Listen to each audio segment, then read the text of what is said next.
Hey, how's it going, everybody? Welcome to our first episode of Cartridge to Cloud in well over a year. I'm your host, Tommy. I'm here joined with John. How's it going, man? What's up, man? It's good to be here, man. I know, dude. It's been so long since I've done this show, and then we've got a new co-host, which is actually pretty cool. We're going to be looking at bringing back the show on a weekly basis here in the near future.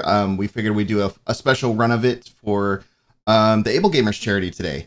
So we're going to be talking about a few different topics that are on our news list. One of them being Sony may announce Project Spartacus this week, which, if you guys didn't know, that was the Xbox Game Pass competitor from Sony. We'll be talking about that, along with the GTA Plus subscription service that's coming. Thoughts and questions and concerns on that one for the most part. Battlefield 2042 woes, new game releases, and more today on Cartridge to Cloud. This episode's a little bit special. We're supporting our Able Gamers charity, supporting helping fund ways for disabled gamers to be able to play and enjoy content with all of us.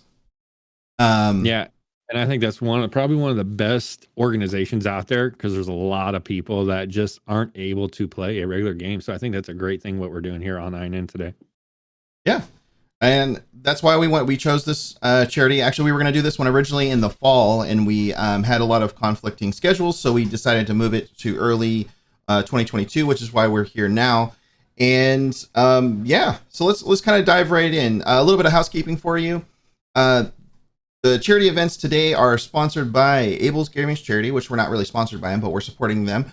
Blue Microphones, we're sponsored by Blue Microphones channel, and Nitrado Game Servers. Thank you guys so much for sponsoring us and the streams for today. Let's kind of dig into the news. Project Spartacus. This thing is kind of an interesting. We're going to be reading off a article from PC Gamer, written by Andy Chalk. Chalk? I want to say Chalk. Chalk. Yeah, Chalk. Codename Spartacus' subscription-based service will combine features of PlayStation Plus and PS Now. If you guys aren't familiar with this, how those two are separately, one is basically like your standard Xbox Live Gold, essentially, and then the other one is what I guess the original concept was for Xbox Game Pass for PlayStation, like their PlayStation branded version of it. And they're talking about combining those two in a new monthly subscription service that's actually supposed to is rumored to be coming out next week. They're going to be announcing it next week. But yeah, this is going to be kind of interesting because it's 3 tiers from what we've heard. There is a variety of what is included in each one, including like retro games and so on and so forth. Or, it's kind of like essentially like the Netflix style of games, so to speak. I guess, trying to keep up and competing with Xbox Game Pass. So it's kind of an interesting one. What do you think about it? Well, I mean, seriously, and I really do think that it is pretty cool. So now PlayStation Now has actually already been available on PC. So for those of you that have been on PC for a while, it has already been available. But I really think that they're making a really good move here, right? Especially with PlayStation. And when it comes to them trying to get into that same market, because it's been extremely successful for Microsoft and then their version of it.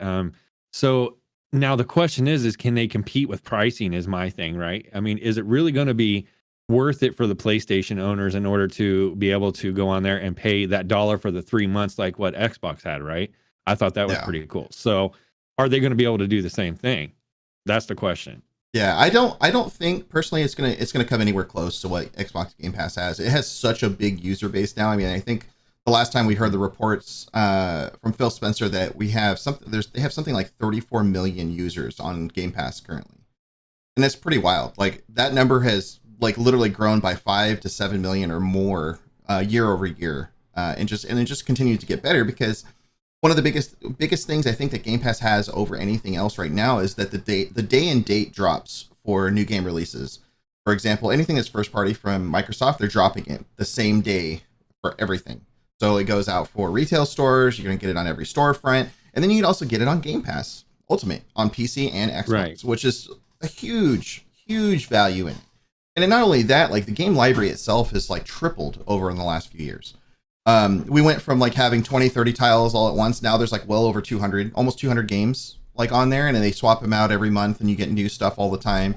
I mean, being able to play Halo Infinite, the story mode, Forza Horizon 5, Starfield was going to be later on this year. We're going to have that going. There's just a huge value in that. And I still don't think, I think PlayStation or Sony is trying to compete with that, but I don't think they'll ever match it or even get close to it just purely based on the value. Yeah, no. See, and I don't think that they're going to be able to match it for that kind of the same reason, right? Because the game titles that come out like on the Xbox versus the PlayStation, right? There's some really good games that are only solely on PlayStation, and then I hope that they decide to add those to their library. But are they going to be able to really compete with all the game titles that are really made for Microsoft? And when they come out, and like what you said, they just put them out there immediately. So is PlayStation going to be able to do the same thing is the question here.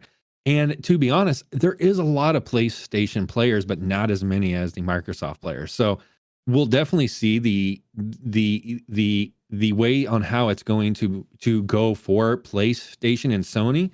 I think it's going to be a good thing. There's a lot of people looking forward to it, right? Because they can actually be able to pay a monthly sub, play these awesome games that are coming out on PlayStation, and then test them out before they actually go and buy them. So the question is, once again, in my opinion, can they afford it? And are they going to be able to do the deals like Microsoft can? I think that's going to be a big deal. And then on top of that, what games are they going to be able to add onto that platform? So now we'll definitely see. Yeah. I mean, that's the thing is like, even the last few years, PlayStation has been kicking Microsoft's butt in terms of the console war itself. Right. I think by overall user base, I think they're higher overall on PlayStation currently, even still, because they came out so strong from the last generation. I think that there's going to be a lot of value in it, but it's never like, unless they decide to do the day and date with their new titles, which happens to be a lot of single player games for the most part. But now we've seen them heavily investing into multiplayer, which is, buying Bungie, buying Haven Studios, which is a bunch of like Blizzard and Activision veterans. I think I could be wrong on that one. But they're buying all these different studios trying to strengthen their multiplayer portfolio. Like, what are they going to do in that case? But still kind of circling back, like, I don't know if it's going to be as strong in that regard, just because, they're not going to be able to compete with the day and date thing unless they decide to do it or do select titles. Like, for example, the first one they've ever done in day and date was Shadow Warrior 3 that just came out a few weeks ago.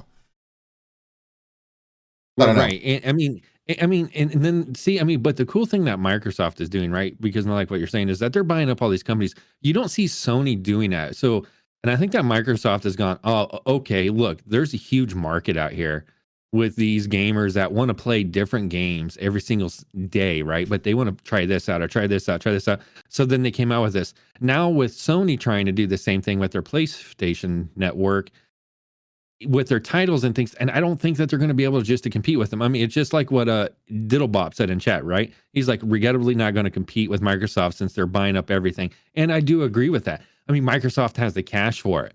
I don't think Sony has the cash to buy up all of these companies that are developing these games and then going, you know what, we're going to take it and then put it on our platform almost right away. Do you see Sony doing that?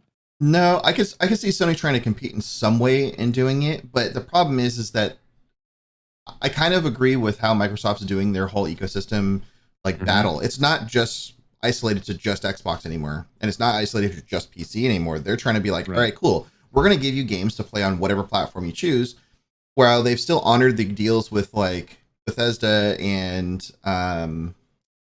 what was the other, Activision Blizzard. Like they're going to still have Call of Duties on PlayStation, at least for the foreseeable future. They still honored all their deals that are for like the PlayStation exclusive titles like Ghostwire Tokyo, for example, that just came out yesterday. That was a Bethesda title. Or what was the last one that just came out? Deathloop. Deathloop was another one that was released that was still a PlayStation console exclusive. But they still wanted to make sure that they had, they give their games to the play on the most, platforms. Now, the console exclusive thing is probably not going to last. It's probably only a time deal at this point. Yeah, I'm sure there was some modifications there at some point where it's going to come to Game Pass and it's going to come to Xbox as well.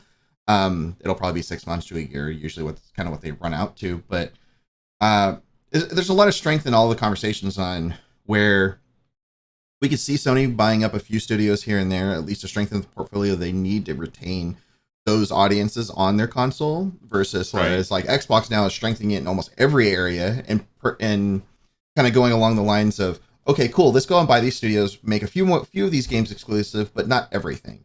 Like Call of Duty doesn't make sense as a console exclusive because the majority of PlayStation players for COD is on PlayStation, even more than PC, even more than Xbox. So there's a lot of different values and revenue streams for having those things, right? Like COD has been one of the juggernaut, for example, of this whole thing. Could I see them doing it on PlayStation Now or this Project Spartacus? No. Could I see it coming to Game Pass? Oh, absolutely. But it doesn't mean that it's going to be exclusive to one or the other either. Right. And see, and then that's going to be the trouble for these companies, right? Is like, hey, how do we make these deals with either Microsoft or Sony, right? But how do we get our games onto their platforms? And who has the most gamers on those platforms that are actually going to be worthwhile, right? So even if they do release them on both platforms, right? The way that it works, in my understanding and from what I read, is like each deal gets a certain percentage, right? So like if you have, like COD, for like example, being available on PlayStation, which a lot of people are worried about, right? They're like, oh my God, Microsoft's buying Activision, right? If that goes through. So are we still going to be able to play? Or if they do, then what is the percentage of their monthly subscription that has to go to Activision versus what Microsoft? Because it really depends on in which direction and in what games and what companies are going to be working with which side. And I think that's going to be the awesome thing that we're going to see is like, okay, where is this market truly going to be at? And on top of that, you also got to look at future sales for these guys, right? Especially when it comes to their consoles. How big of a hit is this going to, impact on the Microsoft side or versus the Sony side when it comes to these subscriptions? Are people more going to go towards PlayStation or are they going to go towards more Microsoft side? So I guess it really depends. Oh yeah. So it's going to be really crazy to see how the kind of all turns up. Like, I'm glad competition is good. Ultimately, I think this is all nothing but a good thing. Exactly. Depends on what they do in the pricing of the 3 different things. It'll definitely change a bit. I might actually have to shut my door. There's a lot of noise going on outside right now, but it could definitely, all it does is benefit gamers. It gives them another place to play. If they include it to where your current subscription for PlayStation Plus is included with this Project Spartacus, and then you're just adding onto the tier of the different add on the different things like the retro games or whatever top level thing. There's been rumors of different things, but we obviously haven't seen the confirmation on anything because they haven't officially announced really it. haven't done anything yet. No, right. The only thing they've told us for sure that there's 3 tiers, and that's it. Like there's like a flat level tier, which they said I think was rumored around $10. Then there's the standard one, which is like the $15 or $20 I think a month for that. I think it was like the $14.99 or yeah, whatever. or $14.99, and then the top tier was like $20 or $25 or something like that. So it'll be pretty crazy. Well, I mean, and then the whole tier thing, right? I mean, is that really going to work out for them? I mean, when it comes to tier pricing, I kind of feel like that constricts your market when it comes to, hey, you know what? If you're in the lower tier, then we will only allow these certain games, or in the middle tier, et cetera, et cetera. I mean, who needs another subscription when it comes to tiers like that? In my opinion, right? We already have our Netflix subscription. We already have our Amazon subscription. I mean, we got a lot of the subscriptions.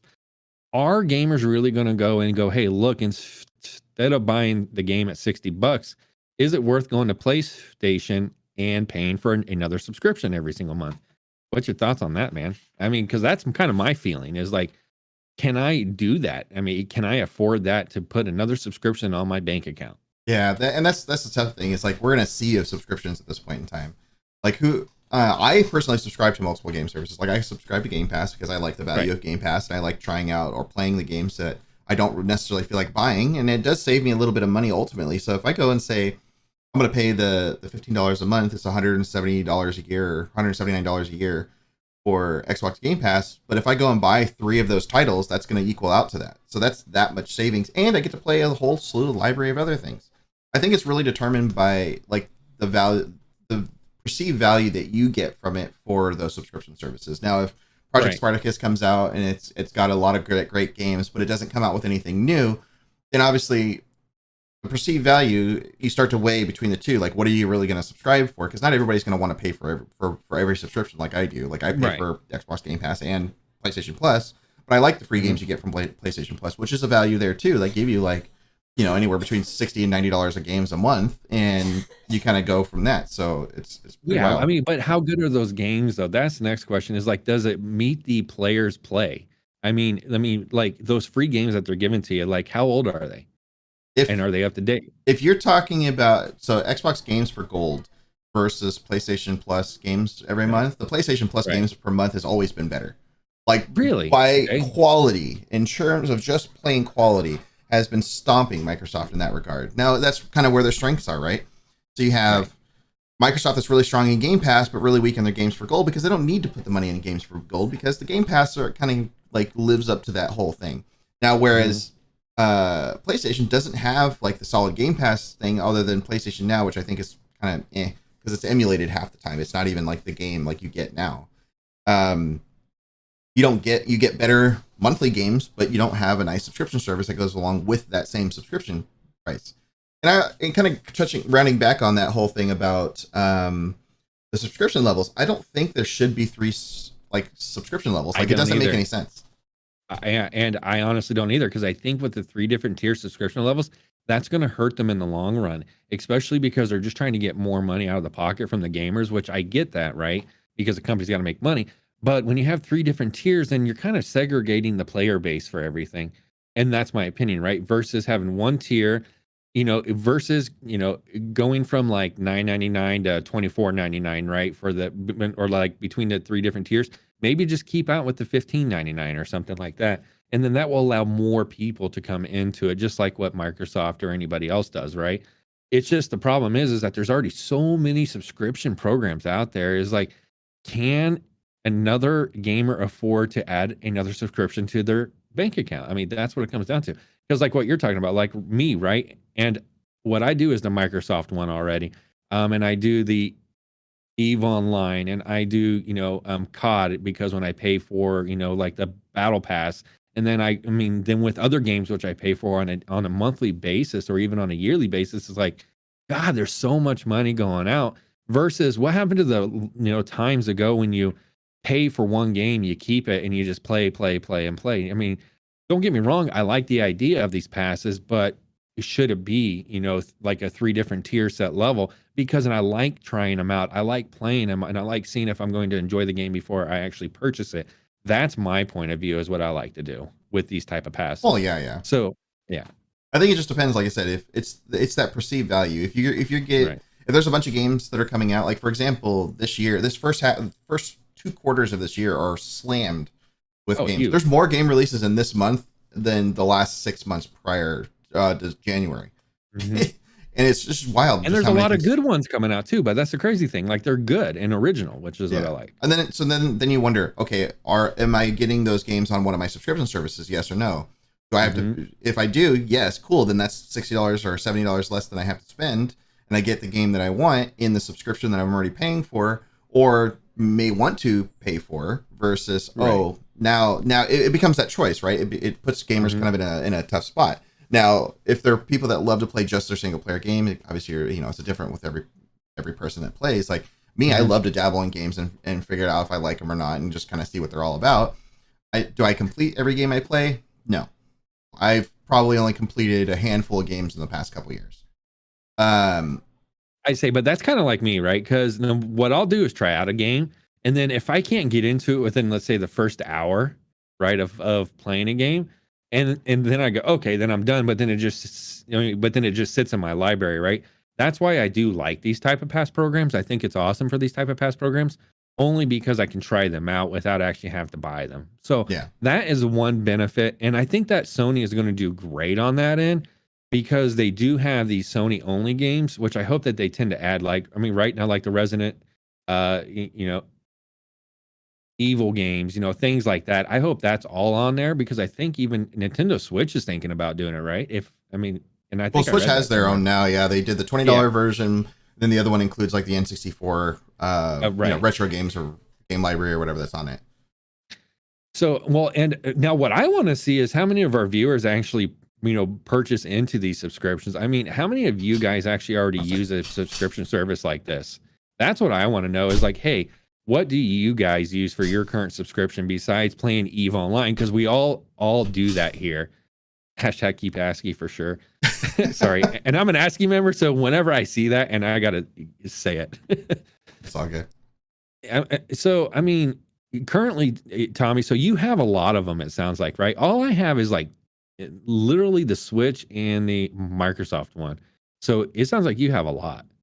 I have the 3 main ones. Yeah. I don't do the Nintendo one anymore. I actually canceled that one because I've only played my Switch. Like the last time I heavily played my Switch is when Animal Crossing came out and Marvel Ultimate Alliance 3 came out. And that's pretty much been it. Like Pokemon would probably bring me back, but I haven't been interested in the last couple Pokemon games aside of Pokemon Legends Arceus. So it's kind of hit or miss on that one. Right. So real quick here with a knock. So I actually do not own an Xbox, but I still use the Microsoft Pass. I love it because it's for all PC games too. So I do not own an Xbox, and that's what I do. Oh, I do. Whoa. Holy shit. Crazy Doozy coming in with 10 T1 subs to the community. Appreciate that, man. Thank you so much. Thank you so much. You've gifted 73 subs to the channel. Holy shit, man. God. Appreciate that. Thank you so much. Congratulations to all the people that got a gifted sub. Don't forget, guys, also go ahead and hit that donate button for the able gamers today. That's what we're here for today. So we really, really, really appreciate you guys for everything what you're doing for them and for the stream today. So now, like I was saying, now what was I saying? Because that just blew me off the rocks there. I know it kind of threw me off too. I think we could probably go on to our next topic. Okay, sure, go. All right. Actually, but the next topic is one of my favorites, and I'm pretty excited. This will be pretty fun. I haven't played. Okay, so I'm going to preface this. I have not played GTA Online all that much, other than the folks that the times that have come onto new consoles. Like, for example, I got GTA Online for free on my PS5, so I was like, okay, I'm going to give it a try. So GTA Plus is getting an online new monthly subscription based on PlayStation 5 and Xbox Series X, not PC and not last gen consoles, which is interesting. $5.99 a month for extra GTA Online rewards. We're reading an article from Polygon from Ryan Gilliam. Grand Theft Auto Online will soon have a monthly subscription service for both new and existing players. Rockstar announced on Friday the service, GTA Plus, will come with a variety of benefits for the price of $5.99 a month, including exclusive rewards. Each month, subscribers will get get new items and bonuses such as in-game cash, upgrades, special discounts. GTA Plus members, it's so hard to read with these things going off. Thank you guys so much. There's so many alerts going off at once. It's crazy. And some of them are resubs too that had previously had subs. That's awesome. Welcome everybody who's gotten the sub. Yeah. GTA Plus members will also be able to buy even better shark cards to get even more bang for their buck on microtransaction purchases. GTA Plus is an exclusive to GTA Online players to PlayStation 5 and Xbox Series X, where the game had launched earlier this month alongside with GTA 5, which was updated for next gen. The full list of benefits include $500,000 delivered automatically in your Maze bank account every month. It looks like every month. He doesn't confirm every month, but I think it is going to be every month. Yeah, the Precipice Devastate 8, which along with complimentary House Special Works upgrade for how it's made available for purchase to the general public, plus HSW Orange Trip and HSW CMYK Glitch liveries. The auto shop located in La Mesa introduces an assortment of gameplay updates from Los Santos tuners. Current auto shop owners can relocate to La Mesa at no additional cost. Which is a pretty big deal because it's expensive to do so. So that's pretty cool. What sweatshirt is that? I don't have a sweatshirt on. It's the Fat Bee Gaming esports jersey. You guys can get them on our link below. We're actually going to be giving away some of this today if we hit our goals. We're $250 starts our first giveaway. $1,000 will be our. I want to say it's a blue microphone. Yeah, it's either blue microphone or your first apparel drop. And then I think it's right. And I'm pretty excited to do these giveaways. I mean, guys, just get us to the goals. We got some really, really good crap to give away today. Like, I can't believe how much things that we have available just to hand out to you guys. So it's really cool. So once we hit the goals, like what Tommy's saying, we will start those giveaways. And we're going all day, guys. But that's the other thing too. So we're going all day. We have close to like almost $1,000 worth of prizes to give away. So once we start hitting our goals, we're going to start hitting them. Continue on. Every dollar counts. Sorry, every dollar counts. Able Gamers definitely support the charity. Right. Waived Los Santos car meet membership fees. Current LS car meet members with GTA Plus will reimburse $50,000 during the event period. Yacht owners can upgrade the Aquarius Super Yacht at no additional cost, which is that's a big thing too. That yacht's pretty nice looking. Yeah, oh yeah. The Gossip Frog Tree and Broker Prolapse basketball top and shorts automatically added to your wardrobe. The conveyor livery for the Mammoth Avenger, HVY, HPC, and TMO2, and Jolly. A selection of free paints and emblems for the auto shop. 3x GTA money and RP on Howe's Special Work Race Series, and then 2x car meet rep on the Street Race Series. Subscribers will need to claim these rewards from their various vendors each month or risk losing them every month. Rockstar will reveal a new list of items coming to GTA Plus similar to the one above. Note that GTA Plus is a reoccurring subscription, so once you sign up, you'll be billed $5.99 a month, cost automatically until you cancel, which Rockstar says you can do at any time. While Rockstar focuses almost entirely on the new GTA Plus service in its announcement Friday, the publisher also assured players that the online membership is in addition to GTA Online's usual events, which will remain accessible to all players. So it's kind of bonuses towards the things that you've got and the things you're currently doing, and while giving you some extra perks. What are your thoughts on this so far? So I'm a huge GTA player. Like, I love playing GTA. It's fun. I don't know what it is. Maybe, breaking the laws or whatever, in game is just a fun thing for me. So that's what I like to do. But a lot of these perks, once again, it comes down, our Grand Theft Auto players want to spend $5.99 a month to get these additional perks. The perks that they listed, though, are really, really, really good. So I really think that it is. I mean, and I really think that what they're doing is taking GTA to the next level and allowing the community that is there to just get more from what they're already doing. So, and I think that's pretty awesome. And that's what I really, really like to see is just, hey, GTA going to the next level, thinking about what the community wants. They still need to make money from it because they're adding things to it. So this is a great way for them to do it. And they get something every single month from it. I think that's awesome. Crazy Disney donated $100. My God. Whoa. Okay.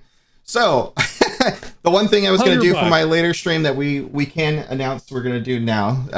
After this, we're going to be doing WWE 2K22, where a lot of your favorite, favorite or maybe non-favorite EVE personalities are going to be duking it out in the ring.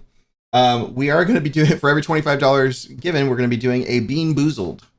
Which I'm doing my thing. It's just my little way of doing it. I have my little container. It's nasty, here. Dude. There's no way in hell which I would ever do that. So good luck with that.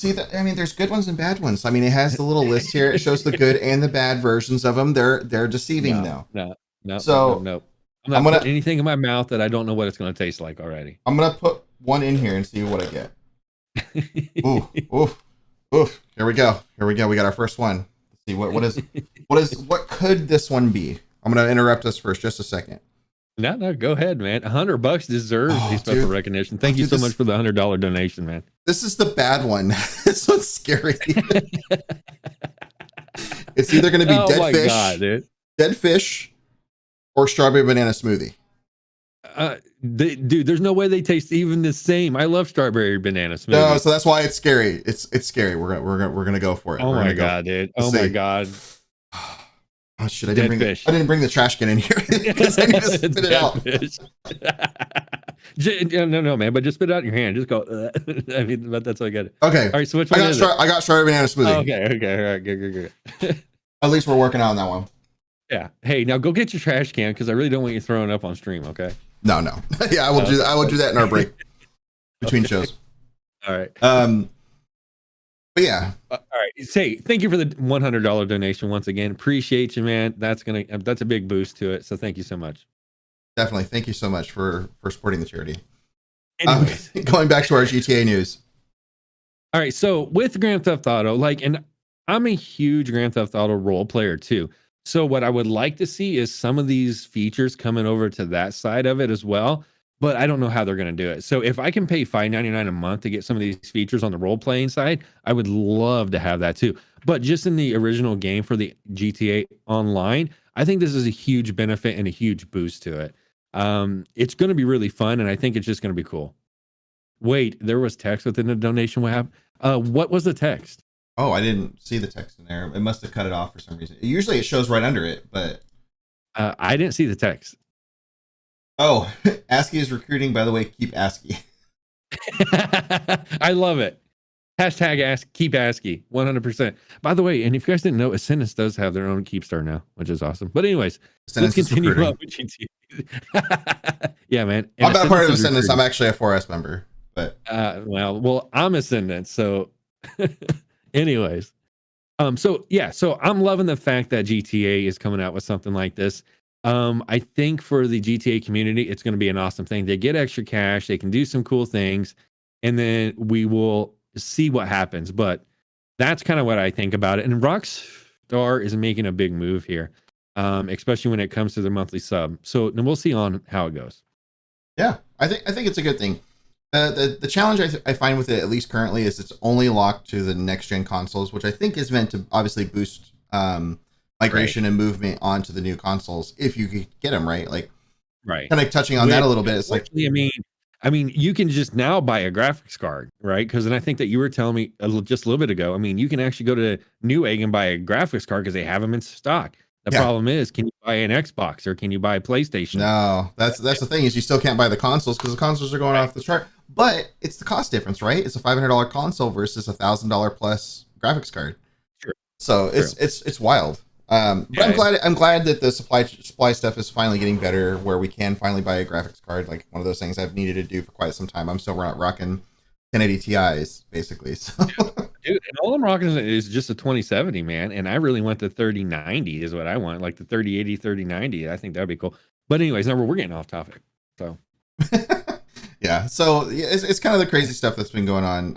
I really like the idea that they're doing it. Although this brings us back to our previous topic where we had, talking about subscriptions. Granted, this one's not as bad in terms of cost. It is very low in terms of cost on the subscription price itself. However, if you're a big GTA Online player, I feel like this is a great deal for it. Yeah, and so do I. And I think that's why it's going to be pretty darn successful. And then we'll see on how it goes in the future. But I think it's a really good deal. Yeah. The things I would do is someone to be able to buy a PS5 at cost rather than scalper prices. Yeah, no kidding. And that's the other thing is so many bots and everything were made just to buy out these things before we even had a chance. Like, for example, when graphics cards first started dropping for the 3000 series, you would get a notification saying, "Hey, you can go buy this thing now." You would be there the second it opened, and you opened it, it would already be purchased because bots would buy them already. Like, that's how crazy it was. No, and then it was stupid, but that's the thing. I mean, with these online bots and things like that, they just piss me off, to be honest. Like, and I get so angry whenever I try to go buy something and it's already sold out by the time I can even click on it. It's just crazy. Oh yeah, especially when you're there, like you're there waiting for it. It's ready. Timer to go down. Right. And that's the same thing for what he's talking about. Like, right, is with like the PlayStations. I mean, you can go on eBay and find them for like $1,000 or something, which is just stupid. It's just yeah. One of my favorite pastimes is the guilty pleasure is going and reporting Facebook Marketplace links with scalpers on there trying to sell PlayStations. Do you really do that? Oh god, dude. If I'm bored, I'll spend like an hour sitting there doing it to like 50, 60 of them. And then eventually, like a lot of them, in fact, that I've done recently have actually gotten removed because Facebook's tracking down on it too. So I'm like, oh hell yeah. I'm doing my community service. Right. Screw these scalpers. Dude, I hate scalpers. They just piss me off. Deep web MSP price. Yeah, right. Exactly. No kidding. What's up, Danny? That's my brother, Danny. The other half of RuneShift Gaming originally. Now I get the name. Yep. Now I get the name. Okay. Yep. That's exactly how it came out. LifeShifterX Rune for RuneShift. Yeah. How it all came about. That's pretty cool. Anyways.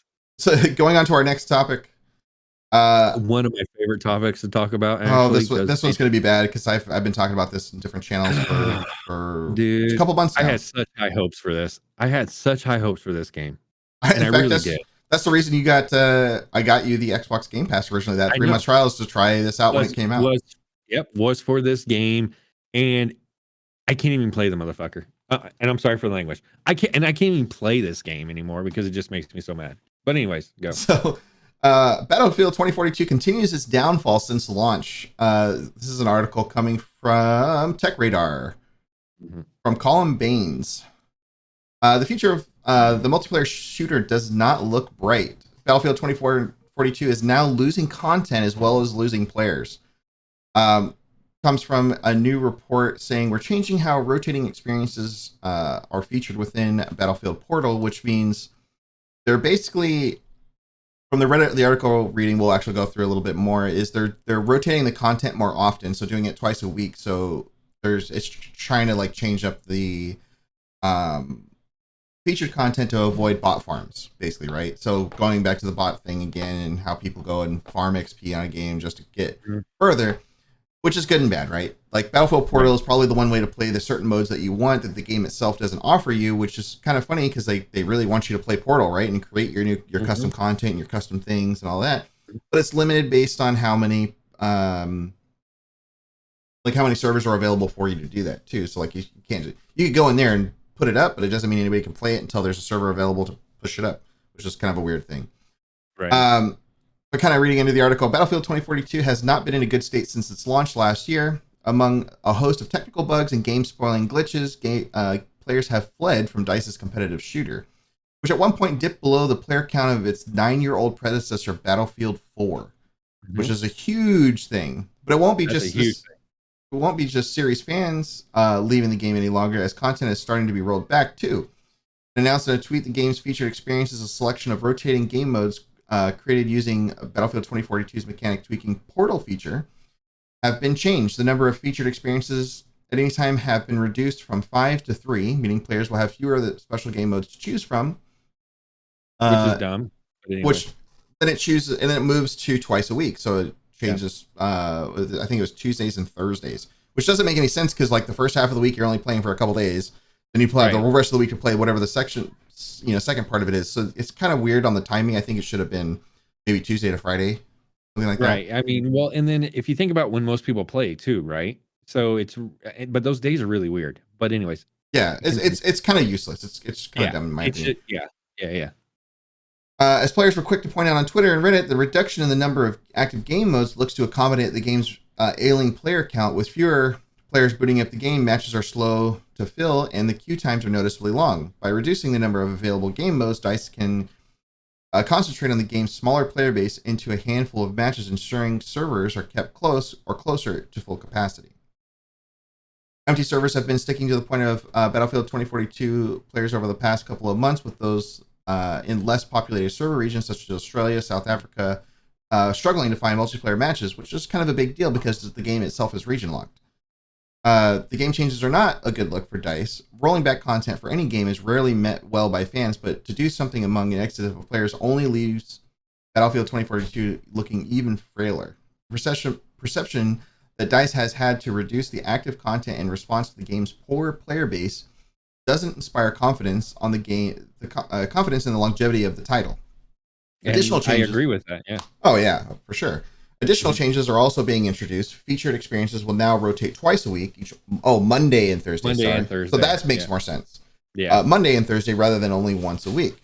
That should give players a variety of game modes to play across the week, even if the number of active modes has been reduced. On top of that, a dedicated Friday Night Battlefield event will be held at the end of each week, again holding an additional but temporary event that allows DICE to concentrate players into a few full matches. Now, kind of going into the conversation, there's another section of this. What has your experience been playing Battlefield 2042, and what do you think needs to change to make it a better title? So first and foremost, I think that, so my personal experience, there's a ton of glitches in the game. It's great graphics, great gameplay. So but it's there, and I'm definitely not going to argue with that. Like, it is there. They have what they need there. The problem is they just released it too damn soon with too many problems. And then that just turned everybody away right in there. So them going into this and trying to make changes like this, I think it can be a good thing, but it's going to be a bad thing in a sense because they're not focused in the right area, in my opinion. They're not focused on fixing all of the glitches. They're not focused on doing a lot of things. Now, the last time I tried to play Battlefield 2042 was literally last week. And I was still running into some of the same problems, login issues, just trying to get into the game itself. Unless you have like a freaking $20,000 PC to play this game on, you're going to be running into some problems. And that's what I've been running into. Now, but the game's there. Like, it's got great content. It's, in my opinion, I would rather play Battlefield 2042 than I would play COD. And I'm not lying about that. Like, I really, really enjoyed the gameplay when it's working right. I think it's a great substitute for COD. But the problem is now they're making all these changes, and a lot of people, they don't even have enough people to play. So they have to decrease everything in order to get more people to quickly queue up for things. And then they're changing it up on the Mondays and Thursdays. Is that really going to fix the game? I don't think it is. So we're going to keep on seeing the game go down, down, and down, and more players just leaving the game. That's what's going to happen until they fix the game itself. Yeah, and 100% fix it. And I think that, so I have a multi-part line of thoughts on how Battlefield itself has gone through. But one of the biggest challenges is, of course, the bugs. Two, they had an easy and great formula that worked from Battlefield 4, Battlefield 1, and Battlefield 5. Exactly. Yep. Granted, their naming conventions for all of them I think are really stupid, but the core game was there. You knew what you were expecting, and you knew what you were getting in certain features like the scoreboard. You could revive your teammates. You could do that. They had all features that players liked and disliked, and if they just kept sticking to finding the features that players wanted and liked and enjoyed and tweaking them to where they were more acceptable. For example, Battlefield, I believe it's 1, gave you the idea of, okay, cool, there's a medic close by. It tells you if you want to stay or die. Right? Yep. Or actually, no, it was you had to wait for a medic to either pick you up or you had to time out to die, but they didn't have the feature to die faster.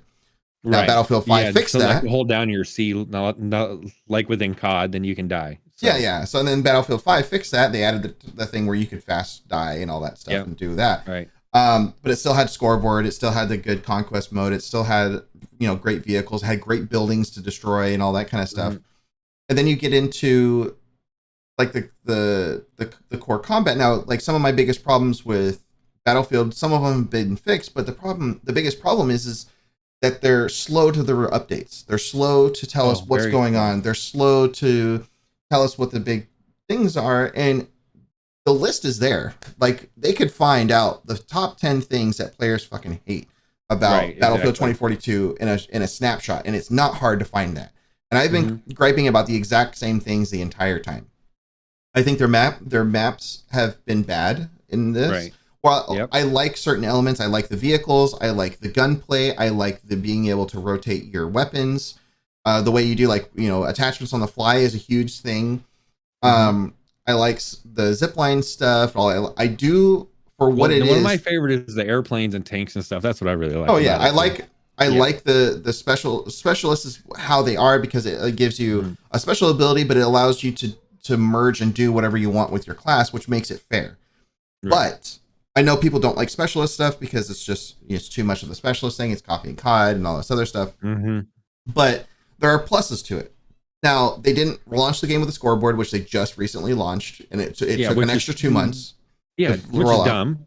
Yeah, right. Like the scoreboard thing was just a stupid thing.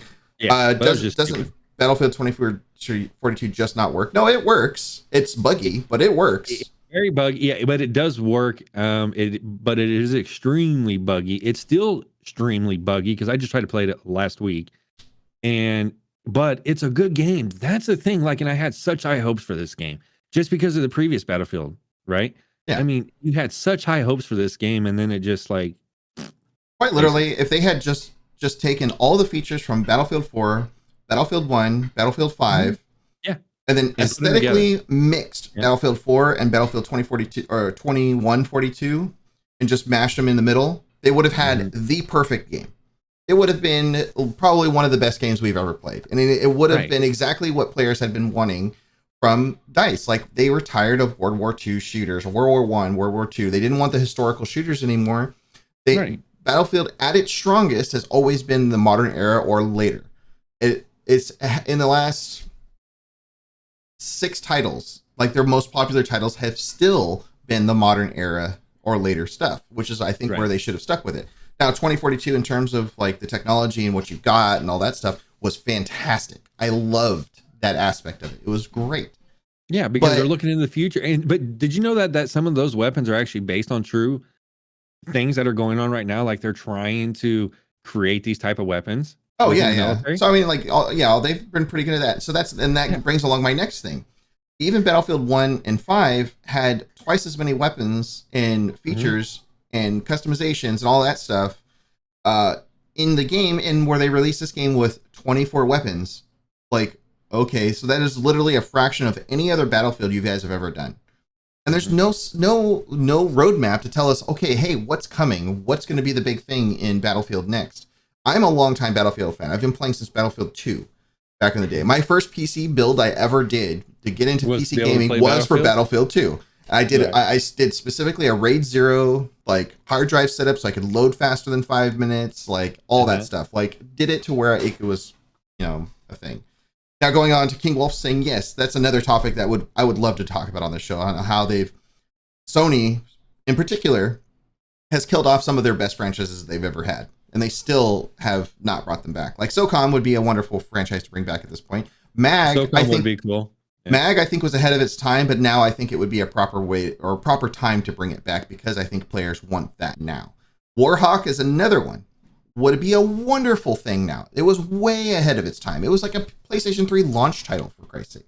Like, it was good. And it still remains one of the coolest games that I've ever played on PlayStation. Still, to this day, it is like in the top 10 of coolest games I've ever played, because it had so much versatility and difference and chaos and like just all kinds of cool stuff that was in it. Now, could they recover Battlefield 2042 now at this point? That's to be seen. If they could roll out updates faster and actually bring out content that players like. Well, going back on my topic about the maps have no cover. There's no destructible environments, which is one of the biggest features that people love about Battlefield. There's the maps on the large conquest mode is not worth it because they're too large for that many. Even 128 players still feels small, or very few players. And they are pretty big. But they're so big that players are so spread out, and they're only fighting in a couple condensed areas. Like, you can 100% see exactly where people are going almost every map, and that's where like, if you've been playing for any point in time, that's where you see, okay, I need to go to that spot and fight those things and do all that. So it just gets crazy with it. I'm like, guys, like, why do I want to run for 15 minutes just to go and fight and die in 2 seconds because the map's too damn big and the spawn points are too far from each other? Right. So, and I think that they need to do 2 things in order to fix the game. And then if they do these 2 things, then I believe that Battlefield 2042 can come back and actually be one of the top most first-person shooter type games out there in today's gaming world. One, they have to fix all the bugs and do it quickly. So that's what they got to do. Like they gotta quit sitting on these things and just get it done and fix them up. And then but that's the number one thing. And then two, they have to start listening to their community. It sounds like a broken record in here sometimes because we've been talking about another company that hasn't been listening to their community. But now they really, really have to start listening to their community on what they want. And then that will bring Battlefield 2042 back to life. I feel like, because I would play it. I would still go in there and play this game, but that's how much it is. Yeah. I mean, it's got the foundation to be great. It just needs the things to make it that great game. Right. It needs more items, destructible buildings. It needs a rework on a lot of their maps. It needs bug fixes, which is obviously first and foremost. But there's just no communication either. Like somebody pointed out, I actually got into a conversation with folks on Twitter this past week. Like they were like, "Hey, where's our communication?" I'm like, "They actually communicated like 2 weeks ago, but it didn't say as much as we wanted to, right?" And I wasn't denying the fact that they've been a little quiet on everything. But at the same time, it's like, you're EA. You have a ton of money to throw at this thing to make it what it should be. Listen to your community, bring back some of the features that are needed. Yeah, granted, some of those take time and everything else, but you guys have the resources to do that if you wanted to. So it's why not do that for one of your flagship franchises? I mean, okay, and sometimes you get these companies that only think about, okay, how much money can I bring to? Now they have came out publicly and apologized for the release, which I think is awesome. But now they need to come out publicly and just say, hey, look, this is what we're working on. This is what we're fixing. We will have it done by this date. Don't go away. We are making the game better. And they're not doing that. Or at least a coming soon, even if they can't stick to a date, which is, I understand game dev right now, especially still in COVID times where nobody's fully in the office like they used to be. Right. It's a challenge. But there is lots of ways to communicate it to where you're not getting, brought the pitchfork. You don't bring the pitchforks out every time if you do it the right way. I think that's still very possible. Well, I mean, okay, and with every single game that's ever been released, there's always been bugs, right? And that's not what I'm asking. I mean, with every single release of any video game that's ever came out, there's always been a bug in the system or something's going wrong or whatever. I mean, and I could remember, hanging outside of the gaming place and waiting on the next expansion for World of Warcraft, and you get it, you install it, and there's a bug. Like something's not working right. So there's always going to be a bug in everything. So, but the problem is I don't think that they're focused enough on getting it fixed. And there's people that want to play this game. That's the big thing. There's people that actually want to play the game. Yeah. Oh, I mean, daily they're losing players for it. I mean, I was a big avid supporter for it. I really wanted the game to succeed, and I was playing it. I was trying to tell my friends about it. And after a certain amount of time, everybody's like, "Why do I want to play that broken ass game?" And I'm like, "Yeah, you know what? I'm at that point too. Like, I like the game. I like the core foundation of it. It just needs work." And I'm like, you know what? Maybe if I'll come back in a year, we'll see what happens. If they go and release a big mega update, which it seems like they're kind of doing because they've been so quiet on everything lately. Yeah, but why be quiet around it? You know what I mean? Why be quiet around something that's going to keep the community where it's at, so that way the community doesn't leave? And that's why their numbers are dwindling down, because there is no communication. Yeah, exactly. There is no communication. There's no real drive. But and we could go on that topic forever. We're gonna have to touch on our last topic for today. Okay. New release season, this week's new games. There's quite a bit, and some of them we wanted to talk about because we are going to be playing those throughout the weekend, actually, some of them. Some of them. One of them is Borderlands themed Tiny Tina's Wonderland. Jinja here is actually going to be playing that later today. At 9 p.m. Eastern. Dude, I tell you what, one of the most funnest games I've ever played is Tiny Tina's Wonderland. I know the game title sounds really weird, but it's awesome. So definitely come on by. But the major thing which I love about it is the storytelling. Like, it's just awesome. I love playing D&D.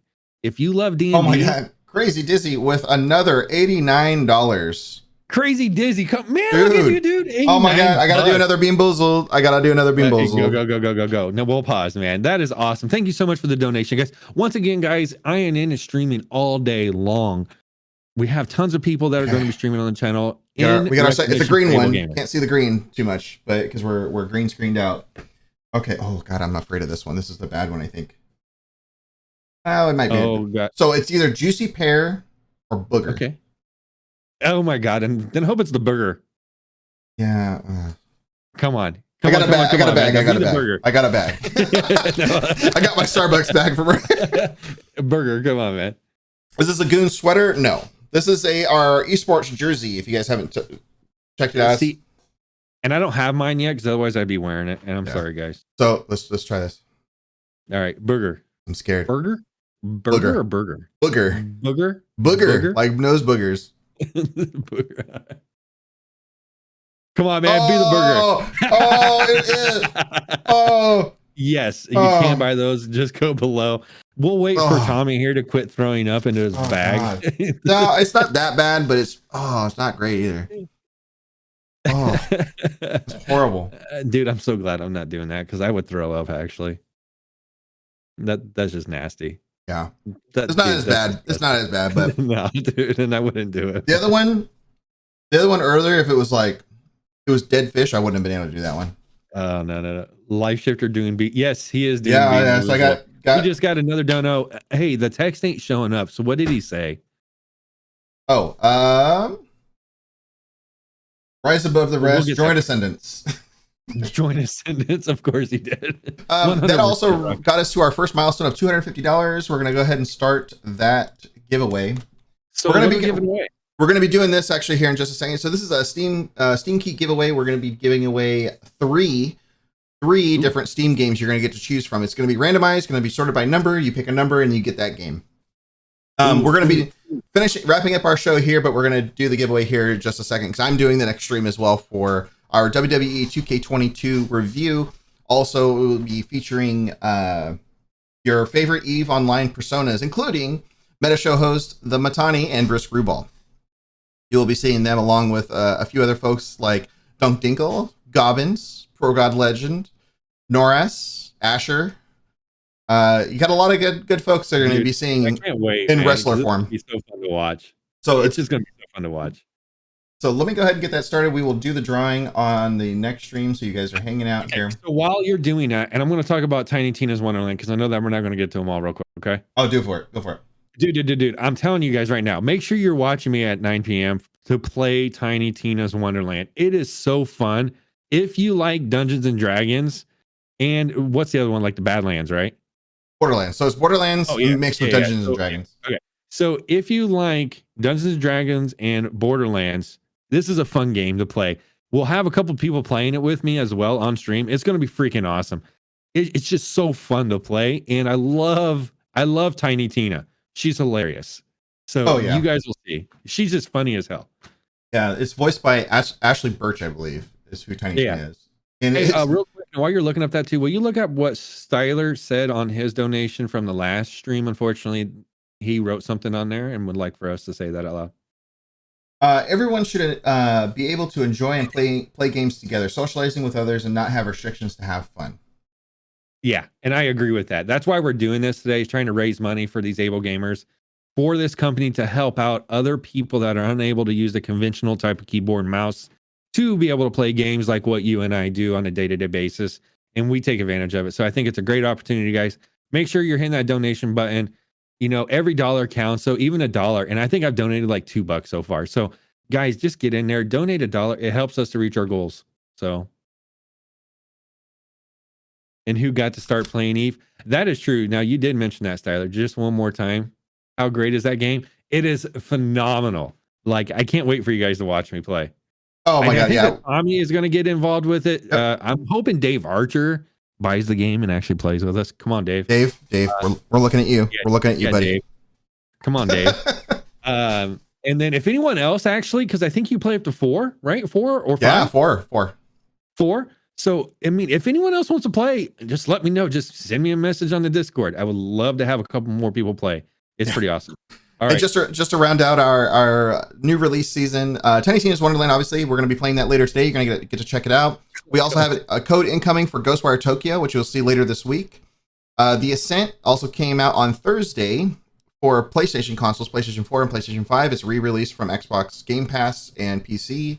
And then there's Kirby and the Forgotten Land, which John got here for his kids. My kid, the Kirby and the Forgotten Land. So we bought it for my kid yesterday for his birthday.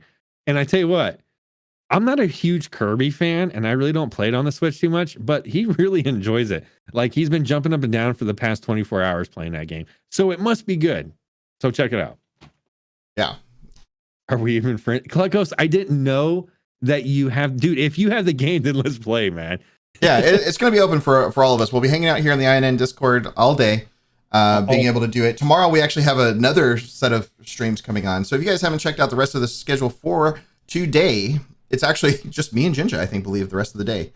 Oh, is it really? Yeah. So it's me playing WWE 2K22 for you all for a few hours, getting to show you all your best EVE personalities all together, doing their thing. And then Jinja will also be playing Tiny Tina's Wonderland. Tomorrow you have Zareth back again playing, I think, either a more Undungeon or something else. Mifune's doing a VR stream. Then there's going to be a Alliance tournament practice as well. And then King Wolf and Killer Saw are going to be playing Elden Ring invasions, and they're going to be doing donating $1 for every time they kill somebody in an invasion or get killed in an invasion. And then the final slot of the day will be Jinja playing I'm Not Sure Yet.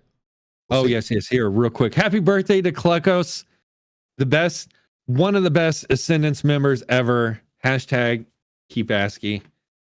So 100% happy birthday, buddy. But anyways, guys, yeah, definitely. Hey, check out the link for the dono, guys. Once again, we're doing all this for the able gamers. It's huge. We just want to make sure that we can help other gamers that are unable to play conventionally, like what we do every single day, to make sure that they are able to enjoy the games that we play, including EVE Online. So definitely check it out, guys. Click the link. Where's the link? Tommy, do you mind putting that in the chat, everybody?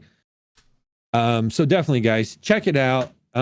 Every dollar helps us out to reach our goals. For every so we just reached our $250 goal. I think we still got to do a quick giveaway here. Yep, we'll be drawing the winners on the next once we start up the next stream here in just a minute. Exclamation point ticket if you guys haven't gotten in yet. We're going to be giving away 3 different games, guys. So make sure you hit that exclamation point ticket right now, right? Or yep, right now. It's already live. All right, so do it right now, guys. So type in exclamation point ticket. Don't worry, if I win out, and then I won't win it I just want to make sure that it was working. And again, we're going to go wrap this up. Yeah, exactly. Crazy Dizzy, thank you so much for helping us reach our first goal of today. Absolutely, I think that's awesome. As comment said, rise above the rest, join Ascendance. Oh shit! What's my intro video say? And yes, we have. Oh my god! Then I forget what it is. All right, go, and then I'll think of it in a second. No, I was gonna wrap it up for us today. Okay. Well, then I'm gonna go.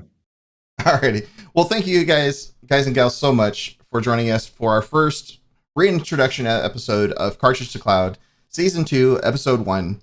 We'll hopefully be back here in the near future. We don't have a solid schedule set yet, but we'll be doing that here in the very near future. I hope you guys enjoyed this form of entertainment here on INN.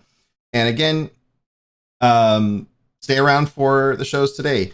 Meta Show is not going to be on today, but you're going to be seeing the hosts duke it out here in WWE here shortly. Thank you all so much for joining us. Until next time. See y'all later. All right. See you guys.